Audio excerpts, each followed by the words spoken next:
सीधा मुद्दे पर आते हैं।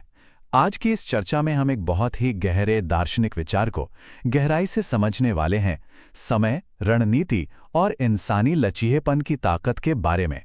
इतिहास गवाह है कि जब भी कोई बड़ा संकट आता है तो इंसान की सबसे पहली और नेचुरल प्रतिक्रिया घबराहट ही होती है, एकदम से पैनिक। ये वो पल होता है जहां दिमाग से कंट्रोल छूटने लगता है। लेकिन आइए ये समझने की कोशिश करते हैं कि आखिर क्यों इतिहास की सबसे बड़ी और खतरनाक चुनौतियों का सामना करने के लिए हमेशा एक शांत दिमाग की ही जरूरत रही है। ये कोई सिर्फ किताबी ज्ञान नहीं है, बल्कि एक ऐसा प्रैक्टिकल लेसन है जो सदियों से हमारा मार्गदर्शन कर रहा है। अब स्क्रीन पर दिख रही इस पहली लाइन पर गौर करते हैं, हर समस्या का हल। ये कहावत हम सबने सुनी है ना? सच कहें तो ये एक ऐसा विचार है जो मुसीबत के समय में हमें एक अजीब सी तसल्ली देता है। जब भी जिंदगी में कोई पहाड़ जैसी चुनौती सामने आती है या कोई अचानक से बड़ा बदलाव आता है तो हमारा दिमाग तुरंत बस एक समाधान ढूंढने के लिए दौड़ने लगता है। सब कुछ रातों रात ठीक करने की ये जो तड़प है, ये बहुत ही स्वाभाविक इंसानी फितरत है। हर कोई चाहता है कि बुरा वक्त बस जल्दी से खत्म हो जाए। लेकिन ये विचार यहीं पर अधूरा छूट जाता है और एक बहुत ही बेचैन करने वाला सवाल पैदा करता है कि क्या वाकई हर हल पलक झपकते ही मिल सकता है? जल्दबाजी में नहीं मिलता। अब ये जो बात है, ये हमारे आज की तुरंत समाधान चाहने वाली सोच को सीधे सीधे चैलेंज करती है। आज के समय में रिएक्ट करने की जल्दी इतनी ज्यादा होती है कि कई बार हम हालात की असली गहराई को समझ ही नहीं पाते।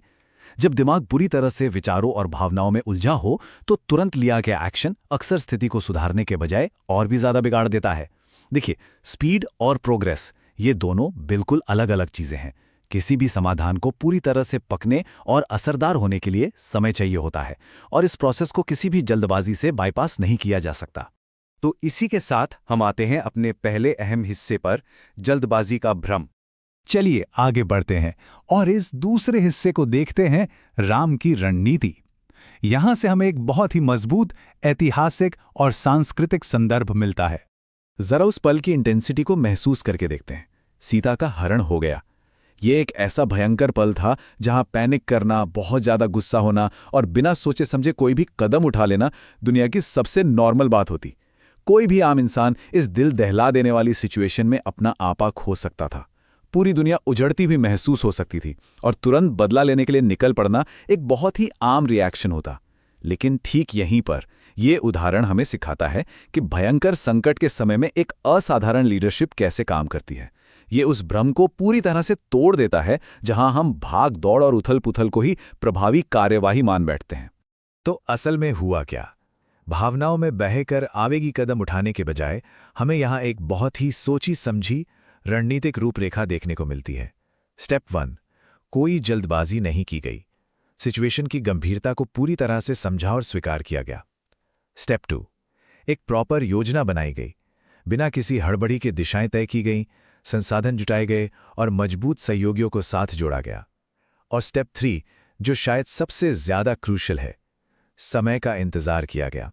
ध्यान देने वाली बात यह है कि यह कोई बेबसी वाला इंतजार नहीं था, बल्कि सही मौके के लिए की गई एक बहुत ही सचेत और एक्टिव तैयारी थी।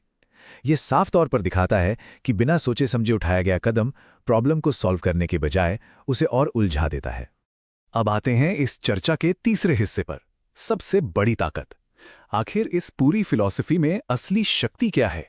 हमारी सोसाइटी में अक्सर एक बहुत बड़ी और गलत धारणा होती है कि धैर्य का मतलब कमजोरी है। मान लिया जाता है कि जो इंसान तुरंत रिएक्ट नहीं कर रहा, वो अंदर से टूट रहा है, डरपोक है, या फिर उसे समझ ही नहीं आ रहा कि करना क्या है। इस मौन और ठहराव को लोग अक्सर अक्षमता का टैग दे देते हैं। लेकिन असलियत इसके बिल्कुल उलट है और कहीं ज्यादा पावरफुल है। वास्तव में धैर्य ही सबसे बड़ी ताकत है। ये सब कुछ चुपचाप सहने या हार मान लेने के बारे में बिल्कुल नहीं है, बल्कि ये एक खींचे हुए धनुष की तरह है, जहां सही समय पर एकदम अचूक वार करने के लिए अपनी पूरी एनर्जी और फोकस को सहेज कर रखा जाता है। ये एक बहुत ही एक्टिव और स्मार्ट कला है। इस पूरे एनालिसिस का निष्कर्ष एकदम साफ और गहरा है। धैर्य कमजोरी नहीं, सबसे बड़ी ताकत है। जब सामने ऐसी चुनौतियां हों जो बिल्कुल नामुमकिन सी लगें, तब यह धैर्य इंसान की सबसे बड़ी महाशक्ति बन जाता है। ये एक ऐसा स्किल है जो अंधे गुस्से और बेचैनी को एक सही डायरेक्शन देता है।